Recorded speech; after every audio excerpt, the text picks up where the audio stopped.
Did you know that the reason God is not answering your prayers has zero to do with Him and everything to do with what you're not doing?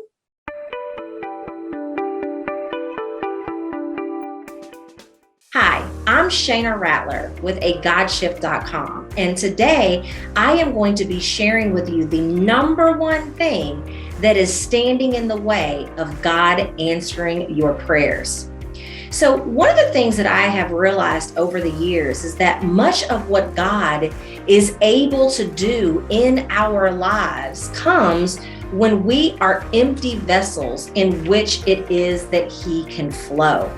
And so if you're going to get yourself in a position that God can actually answer your prayers, you're going to have to give Him authority in your life. Yes, that's absolutely right. The number one thing that is standing in the way of God being able to answer your prayers is that you have not given Him full authority in your life. And here are the top 3 reasons why it is necessary for you to give God authority in your life. Number 1, it's going to help you to avoid detours. Did you not know that you probably could have everything it is that God has promised you by now, but you've taken a lot of detours along the way? Sometimes you're looking for things to be comfortable and predictable, and your life is going to be neither. Sometimes you're doubting yourself. You're comparing yourself to other people. You're doing all of these things that are actually detouring you away from the destiny that God has for you, and it's taking a lot longer for you to get there than you would have if you would have given Him authority in your life. The number 2 reason why you need to give God authority in your life is because it helps you to starve fear and feed your faith.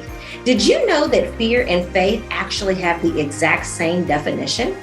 That means that it's believing in something that has not yet happened. And since they're so closely related, it's easy to feed both.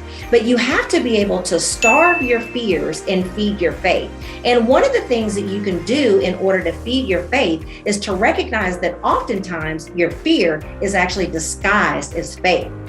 What about prayer? Right? Like, I'm not at all saying that you shouldn't pray, but oftentimes we are using prayer as a form of procrastination to actually delay what it is that God has asked us to do. And so we say, I'm going to pray about it and I'm just going to wait and see what the Lord says.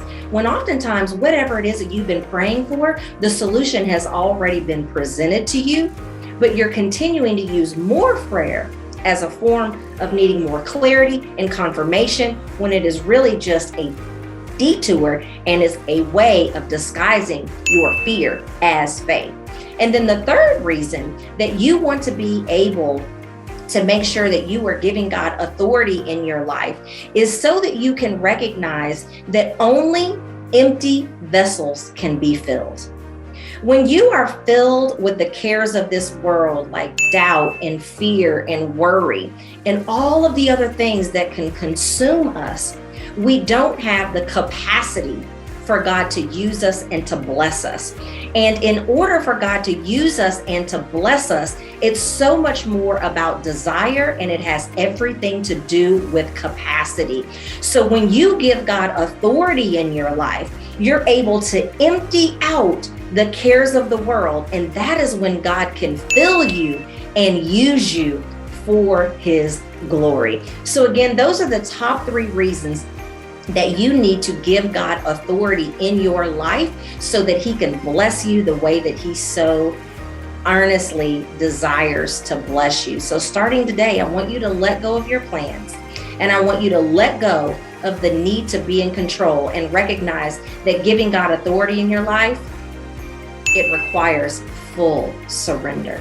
And once you do that, you will be able to confidently walk into your next chapter and remember that you have a role to play in God's will for your life.